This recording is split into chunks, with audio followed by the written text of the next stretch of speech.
Welcome to Hood Champion Boxing and Sports. In boxing, you find a way to win or you find a way to lose. Make sure you like and subscribe, become a member to the channel, follow the channel, and also give me a little follow on Twitter and Instagram. Hey, look, man, hold your horses. Let's stop taking it to the stupid. Canelo and Crawford. Are they just fighting for money? Because I'm going to tell you, if you watch Canelo, especially in that last fight when he got that $100 million, a man didn't seem like he really wanted to put his foot on the gas and do much of anything. Like he accepted the fact that he had an easy night, Skull was going to receive all the blame and criticism, and Canelo was going to get all of the money. Wu-Tang, Kareem, cha-ching, ching, jackpot. Now, I'm going to tell you this.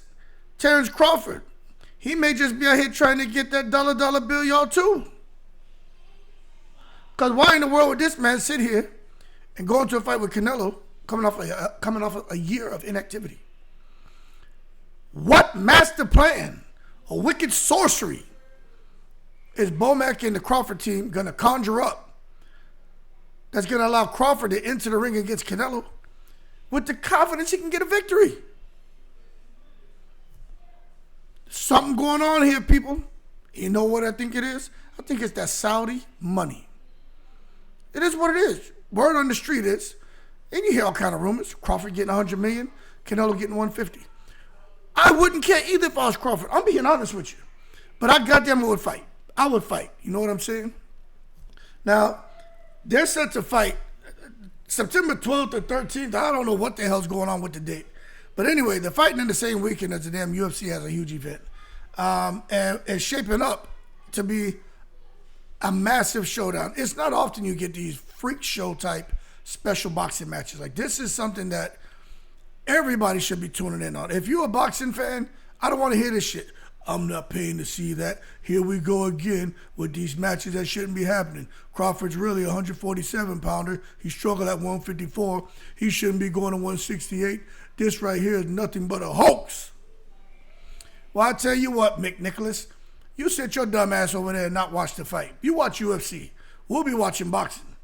But what I'm telling you right now, Crawford nor Canelo are known for being scared in the ring. Neither one.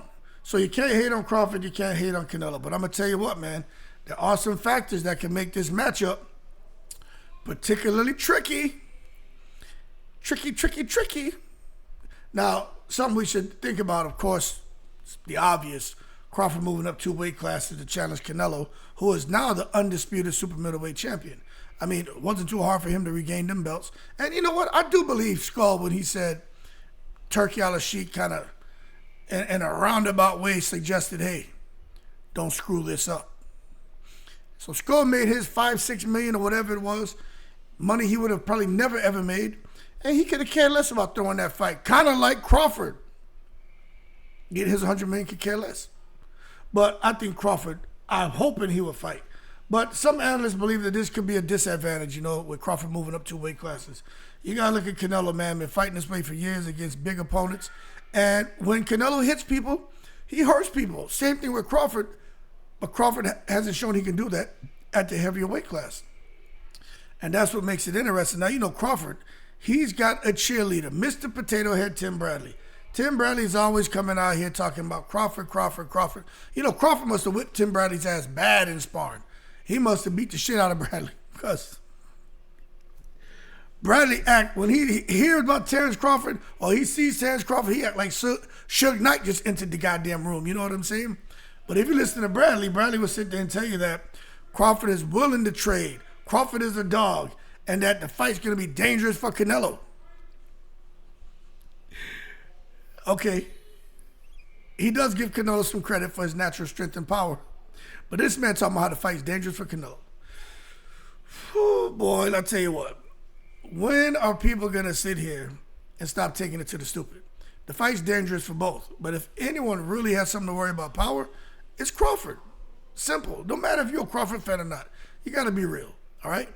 But the problem with Canelo, he's just been getting a lot of criticism, man. You know, you look at Ryder, you look at all his fights, it looks like he's not really trying to go for the gusto anymore. He just knows he can win a fight.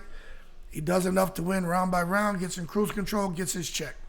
And they're like, Canelo, what if he still has that fire in him? And I'm going to be honest with you, man.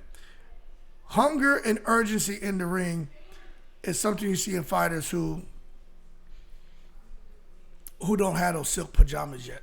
And even if matter of fact, they don't even have silk sheets. You can sleep in silk sheets, but when you put on the silk pajama, shit changes. And I believe that for Canelo, I don't want to say this wrong because I know y'all the Canelo fans gonna be like, screw you, head champion, you're just a Canelo hater. Man, maybe Canelo right now, man, maybe he a little bit overrated, man. Maybe a little overrated. Because there's a pattern of him not really going for the kill, not going for the jugular vein, and maybe because he can't anymore. He can still hold his own, don't get me wrong, but he can't. He can't put the one-hitter quit on you. He can't put the beans on you. He can't put the Guadalajara Jalisco hot sauce on you. Maybe there's something going on with old Canelo that Crawford can exploit. I don't know. But what I can tell you is Crawford trading punches with Canelo could be dangerous for Crawford, but, you know, he's a smaller man, so does Canelo still have enough to come out on top? You know what I'm saying? You know, I honestly don't know, but it sounded to me like maybe Canelo wasn't too thrilled about taking this Crawford fight. At first, it's because of the criticism for fighting a small guy. Some suggested because Crawford could pose serious problems, because Canelo, look, real recognizes real. And Canelo knows that Crawford's a real threat. Maybe he didn't want to run the risk of having the small guy come up and put the beans on him. Like Pacquiao coming up. Well, actually, he brought De La Hoya down. But you see another guy, smaller guys, go up and defeat the bigger fighter, Roy Jones and John Ruiz. But what I will say is, for legacy, which matters to Canelo, I think he's cool with losing to a Bivol. Even though he doesn't like it, he can accept that. But losing to a Crawford, I don't think he can accept that. But when you have somebody who can get you $150 million, kind of hard to turn that down. So I think Canelo knows there's a lot of risk there. That's why I made a video saying, let's see who pops for some shit. Let's see who's on the cocktail. And people are like, oh, hood champion, here you go. No, McNicholas. Don't be a seagull flying in here dropping shit off. Listen to the goddamn conversation. Two guys don't want to lose. What extreme will they go to give themselves the confidence that they're going to be victorious? That's a fair goddamn question. That's a serious conversation.